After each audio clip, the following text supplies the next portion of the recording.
Hello guys, welcome back to another tutorial. In this tutorial, we are going to learn how to deactivate TikTok account. Open your TikTok app.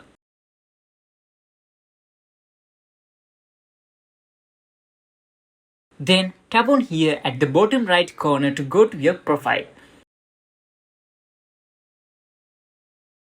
Then tap on these three lines and select settings and privacy.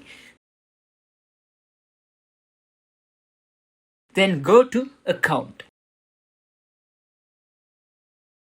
Here select deactivate or delete account.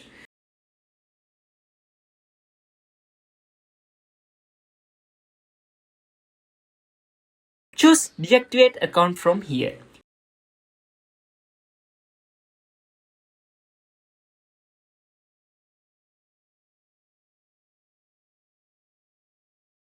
Here you have to log into your Google account that you already logged into TikTok. After logged in, simply tap on here to deactivate your TikTok account. Hope this video was helpful for you guys. See you in the next video.